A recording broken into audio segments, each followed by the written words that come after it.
cymbal's been beat up and hammered. Listen, it can take it. This one time we did that transition there, and I think we inducted the hot rods, like Promark hot rods into the Hall of Fame. And we're just over here. It was me and Josh and you, and we're like, and Josh was a big fan of these. We had no idea, and he's like, "Yeah, I love these things. These things are great." And like, "Oh yeah, they're awesome. We love them too. They sell. They're the best selling rods." Da, da, da, blah blah blah. Okay, and then like after the segment was done, I just threw them down, threw 'em and across the room. but when it came back, we were just dying laughing because like it was just so funny. Like I just put them threw them down there. These are the best things ever. Just shuck them across the room. Yeah, Across the room. But yeah, I did not throw that cymbal, by the way. I just kind of like brushed it It off. was a light. It was Okay. a light toss. Yeah, light toss. All right. So, quick question. This is inspired by true events. This is the the disclaimer that pops up before a movie that you watch. Okay. Dun, dun, dun. Although a lot of this is actually true. A lot of this is direct questions that we've gotten in the store where those movies are like, this is based on true events, but all the names and the details and the events have all been completely changed. So it has nothing to do with it has nothing to do with true events. Yeah.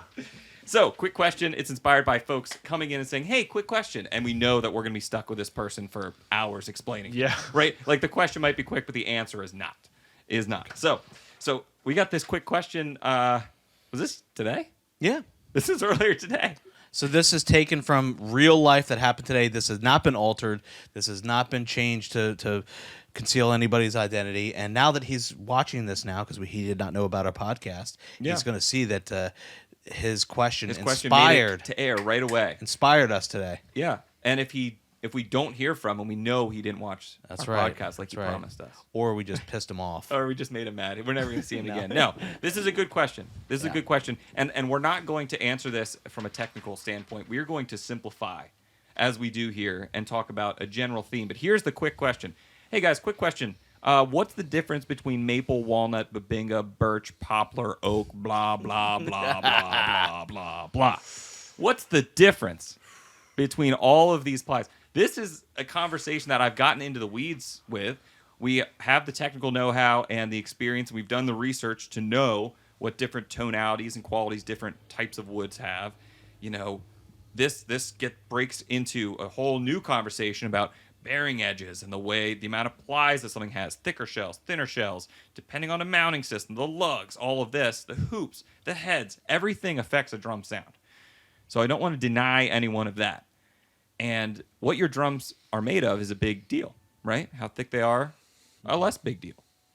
What the bearing edge is, even less of a deal. But it all does contribute. Everything down to the, thousandths of an inch that the drum head is going on the drum to the tuning. It all affects it. But to answer this quick question, you almost have to, go into the conversation of like, how deep do you want to go? Because we can go down there with you. But what are you really after? And that's what I want to throw it over to Sean for. And what are you after? What are you seeking?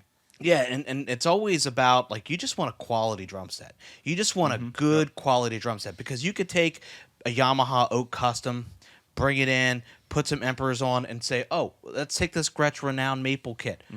Put some, again, let's say the same heads on there, and then, oh, here comes a Tama Star Classic Babinga. Put some clear Emperors on there, and now you're dealing with three beautiful top-of-the-line quality instruments that you'd be hard-pressed to know the difference between any of those woods, honestly. They're all going to sound phenomenal. They're going to have slight differences, but of course, you're not going to hear it. You really are not. I'm sorry to say it, but you're not going to be able to go. You cannot take the Sean Groff blindfold test with this and pass successfully. That's where you take the blindfold, hit the drum, and say, which one was that? Was that the oak? Was that the maple?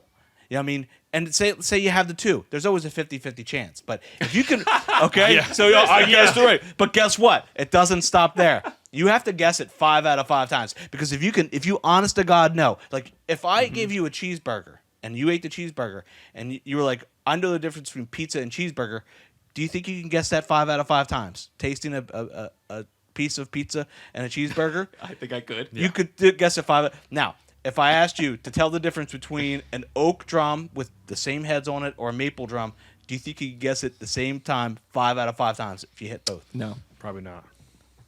That's a great, wow. That's going to blow some minds That's out right. there. Yeah. And again, we mentioned it before. I just came up with that. That's amazing. On a That's fly. amazing. Jeez, on the fly. Sometimes I feel like I Sean have is two brilliant passionate. minds. It's been listen. That's been like 25 years in the making Yeah. of frustration building up about this conversation. No, but we're not denying that there aren't differences. There are differences. You know, Yeah, there are sure. differences Right. between woods. They change things, but when it comes down to all of the you get a good quality, like you said, which is relative. It's always relative, but we're not talking entry level. I think that 5 out of 5 times I could tell the difference between a poplar piece of junk drum set with crappy hardware on it and Bobo heads compared to something like that. But you put Right. nice heads on that, or you get that same shell and put some sort of the same mounting system or the hardware. That might even be a challenge. So it's a lot of the tonal qualities are great to know comparison wise if you're talking apples to apples.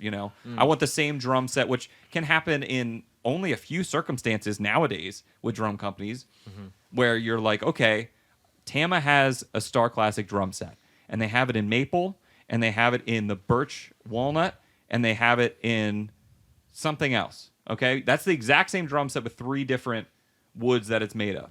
3 different shells. That, if you compared side by side, you might want to know the differences. Be like, oh, I lean more towards this type of sound. Okay, then go with the maple. That's a great comparison. But when you're talking about different drum brands, in addition to this, you're talking about different mounting systems, different hardware. It's a near impossible task to be able to actually isolate something that you're going to audibly notice in the room, as opposed to just a Right. generalization of, these are great drums. That's a great sounding drum set. Right. Now, going back to what you just mentioned, saying you think you could tell the difference between like a poplar shell, maybe like a CB drum set tom-tom, and then you bring in a nice Babinga drum. I could, just when you think you got all the answers, I change the questions. Okay. I could like detune and make the Babinga drum sound like total garbage and make that CB percussion plus whatever it Make is that sound sing. freaking so much better than that. Now, you could they do should that. be like tuned the same and all that kind of stuff, but it could be one of my Sean Groff trick questions that I always get you with.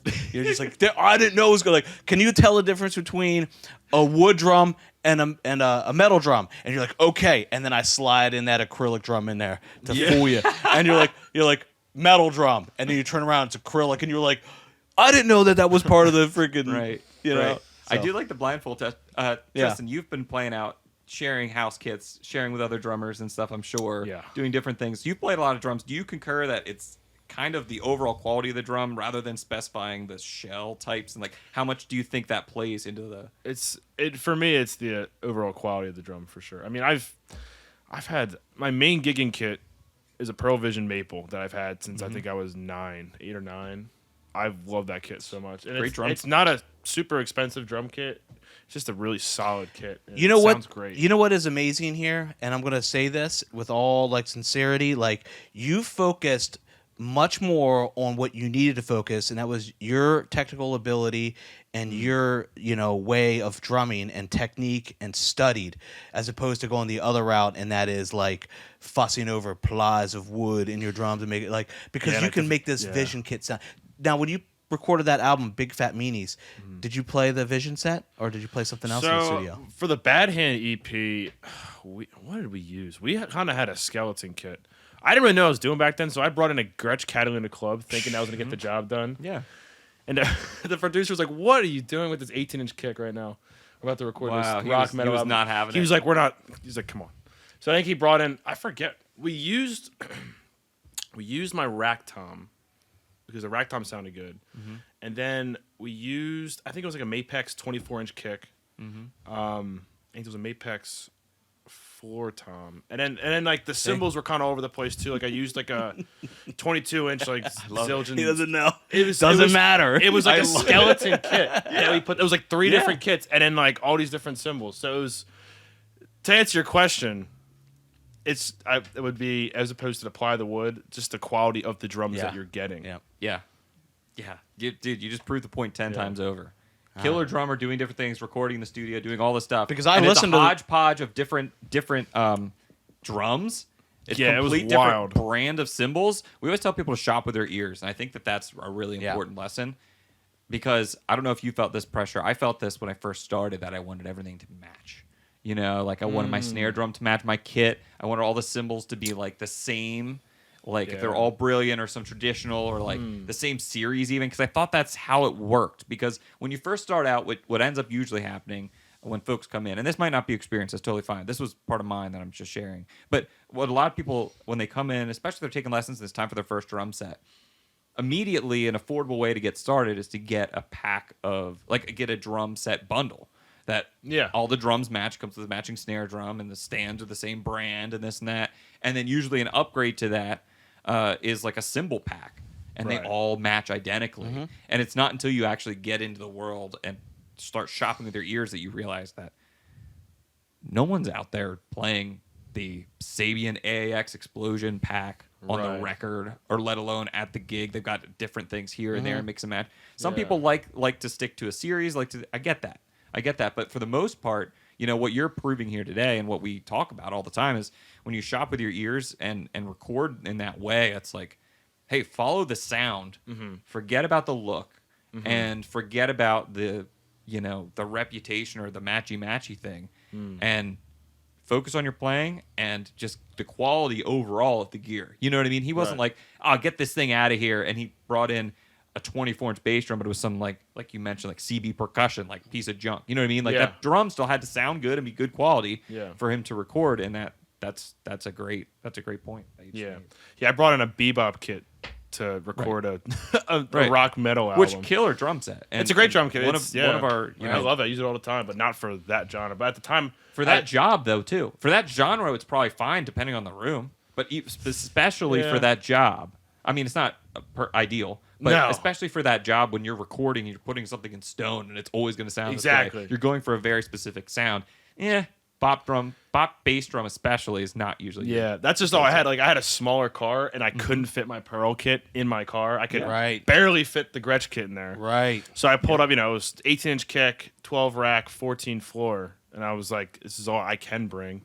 He was like, "Yeah, we're gonna find another drum kit." He's like, "We're not Well, doing whatever this." he did, I mean, I listened to those records Oh, there, it's and pretty- they yeah, they- sounded killer, phenomenal. But it's interesting Yeah. to know that it was a different bass drum than a rack tom. You know, it's all just different and dialed in and everything else. So it's kind of neat to know that.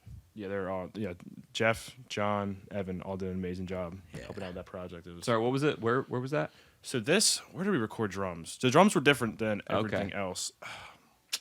It was at somebody's house. I believe his name is Ricky. I think he's the guitarist for Ice Nine Kills. Okay. I think. This is years ago, so I'm trying to remember. This is like at this point, probably I recorded Oh, drums yeah. before COVID. This was like So they did the drums at the house, and then yeah, it was they at his recorded house. everything I else. believe his name is Ricky. I think it's the Okay. guitarist from Ice Nine Kills. Don't quote me on that, but I'll talk to my bandmates about it. But this was like Ice Nine Kills watches every podcast. Yeah, by sure. the way, Yeah. they're, Do they? no, I was like, dang, okay. they're big fans. They're about to Big call me fans of out then. Drumkey. But no, this fan. was You like you forgot already? this is like fall It's 2019. me, Ricky. Yeah, it's only You been know me. It's only been 5 years ago. I don't even think he was really there too. It's crazy. I don't even know if I remember met it him. like it was yesterday. But no, yeah, that's awesome. Long story short, Uptown Ride, great symbol. Well, no, fantastic we're talking symbol. about different plot. Oh we're yeah. talking about. Never mind. We were on to quick question. I'm lost. Quick question. I'm So lost. different The plots, differences. but yeah, going back to that, like you've never thought of like, wow, I want like inner plies of maple or walnut or anything. That's never crossed your mind, has Right. it? Right. Never. I think. Okay. I think that, and I didn't listen to your record. I'm like, man, listen to that Babinga. No, I said the drums sound great. Yeah, never. I was more particular about the cymbals than anything, especially on this because we're currently in the process of recording a couple singles right now. Mm-hmm. So I recorded drums back in September and October, and I was more focused on the cymbals than the kit itself. So I feel like for the sound we're trying to get, Yeah.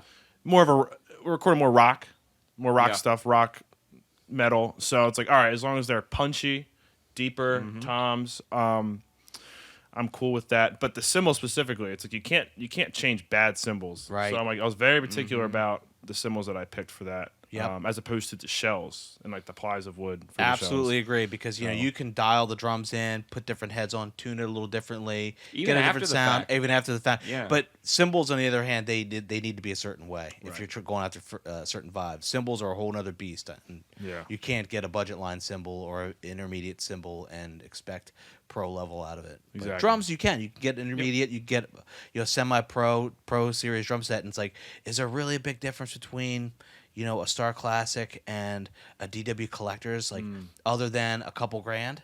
I don't think so. I don't think. I think that When you're so talking either. about the end result. yeah, talk about the Yeah. end result. Yeah. Yeah. Yeah, Yeah, I agree with that. And this, I should preface, or I shouldn't preface. I should say, let me wrap this up by saying, this is coming from Sean and I. It's our job to know all the differences between all of the drums and the tonal qualities of the different plies and the woods, and we can get into that in the bearing edge rollover versus 45 versus the re-rings, the support of the drum, the shell, the wrap, and the lacquer, and how that affects things, the natural, and we know all this, we talk about all this regularly, but when it boils down to everything, a simplified approach is always the way to go. It is the way to go. Get a good quality drum set, in the budget that you can afford. Don't want to see anyone going bankrupt over the drums over here. Right. And make sure that you know how to tune it. You get some fresh heads on there, especially going out on tour or recording, playing live. Learn your craft. Like I said before, I've said this before on the show before too. Like, just take responsibility for being the drummer, and you should feel comfortable adjusting something or tweaking something, swapping the head out, doing different things like that. Those types of things, come to the drum shop. That's why we're here. We can help you Right. learn that as we do it for you. We're swapping out a head. We'll show you what we're doing as we're doing it. Doesn't take us any extra time. We'd love for you to learn that and take ownership of your drums. Know how big the tuning range is on this snare or what sounds it can produce. That kind of thing. That's all part of the process of being a drummer and learning stuff like that. But for this, really, I don't want anyone losing sleep over deciding between It does this get a or little bit that. more complicated, and the simple approach is like, well, what are the characteristics of maple? And you can say, oh, they have like, higher end frequencies to it. They project a little bit more. What about birch? And then you're like, oh, well, they're a little bit more EQ'd, I would say. Like, there's not so much high end ring to it and just a little bit more leveled. And then you're like, well, what happens when you put walnut in the middle of that birch? And then you're just like, oh, for You're God's sakes, like, oh my God, like, This is whoa, oh boy, it's like, geez, like it gets to be a little bit more complicated. It was a little easier 20 years ago. You could say that and say, Right. what about mahogany? Mahogany is real dark and dry. Yep. Yeah. Okay, excellent. What about this basswood? Well, it's just real flat sounding, and that's what they make, inexpensive drums in. But now you're dealing with, okay, now there's interplies of Bubinga, there's interplies of walnut, there's interplies of all these other specialty woods that it's like, really, like, you can't, like, you'd be hard pressed to really, really tell the difference, honestly, if we're really talking like, being straight up here. right. How many drum sets are in a room being directly compared to one another? How many rooms are there multiple drum sets being compared side by side? Yeah, really. Little to none, ever. Yeah, literally. And then you talk about processing, tuning, heads, all this stuff. No, not worth losing sleep over. Yeah. Keep it simple. Get yourself a nice drum set at Drums Etc. Hopefully, There you that'd go. be sweet. Or your local drum shop, of course. All right, we're moving on. I want to get to know Tristan more because we just brought him on here on the podcast. Thank you. On the podcast, but also in-house as one of our drum teachers. So let's dig right. into things a little bit here